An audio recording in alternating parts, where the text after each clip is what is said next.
गोपालगंज जिला की ही बात नहीं है, सारण पूरे प्रमंडल में 100 साल में इस तरह का आयोजन आज तक नहीं हुआ है। इस तरह का यज्ञ आज तक कभी नहीं हुआ है, क्योंकि मेरी उम्र भी 30 साल हो गई, मैंने अभी तक नहीं देखा है और अपने पूर्वजों से सुना है और यहाँ के लोगों से भी मैंने सुना है। 100 साल में अभी तक ऐसा कोई यज्ञ, इतना बड़ा यज्ञ नहीं हुआ। इतना बड़ा यज्ञ होने का कारण मैं आपको बता दूं कि देश के जितने शंकराचार्य लोग हैं, 4 शंकराचार्य हैं, जिसमें 3 शंकराचार्य यहाँ पहुँचने वाले हैं। उसके बाद मैं आपको बता दूं कि यहाँ पे बागेश्वर धाम वाले बाबा धीरेन्द्र शास्त्री जी पहुँचने वाले हैं। उसके बाद यहाँ पे अनिरुद्धाचार्य जी आने वाले हैं, आदित्यनाथ योगी आने वाले हैं, नीतीश कुमार आने वाले हैं, मोहन भागवत आने वाले हैं और रामदेव बाबा भी यहाँ आने वाले हैं, अमित शाह भी यहाँ आने वाले हैं। तो परम सौभाग्य का विषय है कि इस रामनगर ग्राम में, जो भोरे थाना के अंतर्गत आता है, बड़ा प्राचीन 700 साल पुराना ऐतिहासिक मठ है।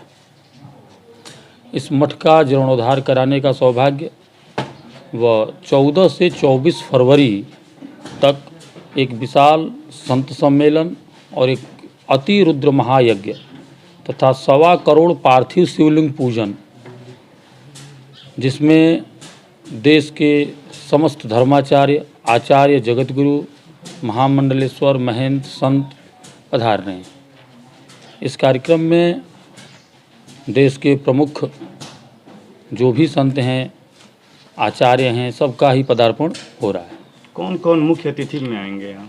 मुख्य अतिथि में स्वामी रामदेव जी, श्री श्री रविशंकर जी, जगतगुरु रामभद्राचार्य जी, कांची कामकोठी पीठ के शंकराचार्य जी व अन्य निम्बार्क संप्रदाय, जो हमारे अपने निम्बार्क संप्रदाय के जगतगुरु हैं, वर्तमान जगतगुरु श्री श्याम शरण देवाचार्य जी भी पधार रहे हैं, जिसमें अनिरुद्धाचार्य जी, बागेश्वर धाम श्री धीरेन्द्र कृष्ण शास्त्री जी, इस प्रकार देश के जितने भी गणमान्य संत, महंत, महापुरुष हैं, उन सबका पदार्पण हो रहा है। उत्तर प्रदेश के यशस्वी मुख्यमंत्री श्री योगी आदित्यनाथ जी व गृह मंत्री श्री अमित शाह जी का पदार्पण भी हो रहा है। बिहार प्रदेश के मुख्यमंत्री श्री नीतीश कुमार जी व लालू प्रसाद यादव जी का, चूँकि जन्मभूमि का स्थल होने की वजह से उनका पूरा परिवार, वो सब लोग इस कार्यक्रम में सम्मिलित होंगे। देश के विभिन्न भागों से अनेक महापुरुषों का पदार्पण, संतों का पदार्पण, दक्षिण भारत के 125 ब्राह्मणों के द्वारा ये अति रुद्र महायज्ञ का आयोजन किया जाएगा, जिसमें एक भगवान शिव का जो मंदिर बना हुआ है, उसमें भगवान शिव की प्राण प्रतिष्ठा भी सम्मिलित है। यज्ञ कब से है?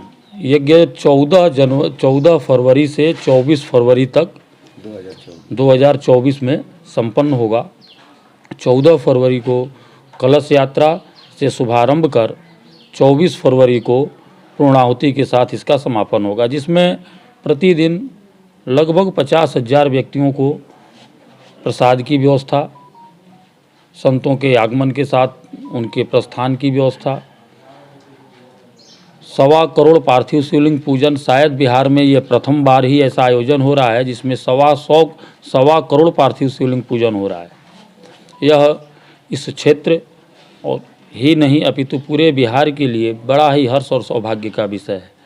इसमें हर व्यक्ति को सम्मिलित होना चाहिए, सबको सहयोग देना चाहिए, तन मन धन से, जो जिस यथा योग्य जिसके पास जो सामर्थ्य है उस प्रकार इसमें निश्चय ही सहयोग दे, अपनी उपस्थिति दर्ज करे और उपस्थिति दर्ज कर समस्त पापों के क्षय का कारक एक पार्थिव शिवलिंग पूजन का फल प्राप्त होता है। जी, मनुष्य के कई जन्मों के पापों को नाश करने का सामर्थ्य केवल एक शिवलिंग में है। यहाँ तो 1.25 करोड़ पार्थिव शिवलिंग पूजन हो रहा है, तो मनुष्य के अनंत जन्मों तक के पापों का खंडन और अक्षय पुण्य की प्राप्ति इस पार्थिव शिवलिंग पूजन से प्राप्त होती है। ऐसा स्कंद पुराण में भी उल्लिखित है।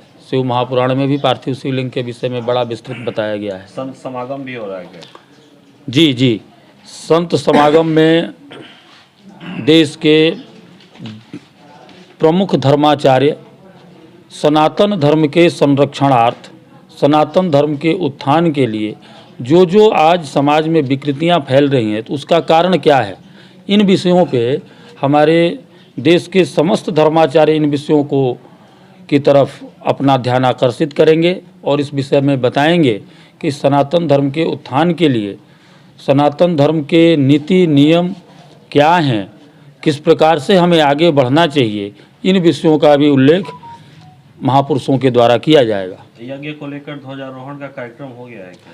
यज्ञ का ध्वजारोहण इससे पूर्व में, जब हम इससे पूर्व आए थे वृंदावन धाम से, तो वो पिछले समय ही हो चुका था। उसके बाद अभी अखबारों में, कुछ अखबारों में ये खबर छपी थी कि रामनगर में जो यज्ञ होना है, 2-3 दिन पहले भी ध्वजारोहण हुआ था। नहीं, ऐसा है ना, ये बड़ा आयोजन है, देशव्यापी आयोजन है, शायद बिहार के लिए बहुत बड़ा आयोजन है। इस वजह से इस नाम से, रामनगर के नाम से, कुछ कतिपय तथाकथित संत टाइप के जो लोग भिक्षाटन वगैरह करते हैं, ऐसे लोगों ने एक प्लानिंग करके कि भाई इस नाम पे कुछ लोगों से चंदा वसूलने हेतु ऐसा एक मनगढ़ंत परिकल्पना की है, जबकि उस परिकल्पना से उन लोगों के जो ऐसे कोई चर्चा कर रहे हैं, उन चर्चाओं से मठ का कोई संबंध, रामनगर मठ का किसी भी प्रकार का कोई संबंध नहीं है। ये लोग सिर्फ कुछ लोग ऐसे हैं जो मठ को बदनाम करने हेतु चंदा वसूलने के लिए, चंदा प्राप्ति के लिए, ऐसा निहित स्वार्थ के लिए ऐसा मठ का नाम दुरुपयोग कर रहे हैं। वो ध्वजारोहण का इस मठ के कार्यक्रम से कोई संबंध व सरोकार नहीं है। केवल रामनगर मठ का नाम दुरुपयोग कर चंदा वसूलने के लिए प्रयोग किया जा रहा है। आपका शुभ नाम? हेमकांत शरण देवाचार्य। कुछ आप लोग को एक और अच्छा, एक और क्वेश्चन है। प्रदेश के वासियों को, श्रद्धालुओं को यज्ञ में आने के लिए कुछ कहिएगा। अब बोलिए आप। हाँ, पूछिए। पूरे भारतवासियों को जो सत सम्मेलन होने वाला है, यज्ञ होने वाला है, उन्हें आने के लिए कुछ जो अपील सनातन कीजिएगा। धर्म को मानने वाले हैं, उसे आपके द्वारा आमंत्रित किया जा रहा है यहाँ। जी, हमने सर्वप्रथम सभी महापुरुषों को चरण वंदना ही किया और हमारा कहना है जितने भी धर्मावलंबी सनातन धर्म प्रेमी हैं, जो भगवत प्रेमी हैं, उन सबको इस यज्ञ का लाभ मिलना चाहिए। जन जन के कल्याण हेतु ही इस आयोजन का मुख्य उद्देश्य ही यही है।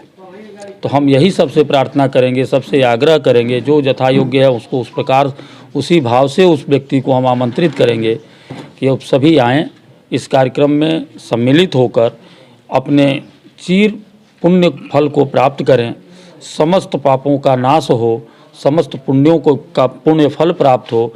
इन्हीं कामनाओं, इन्हीं भावनाओं के साथ ही इस यज्ञ का आयोजन किया जा रहा है। जो जहाँ है, जिस भाव में है, वह निश्चय ही इस यज्ञ में पधारे।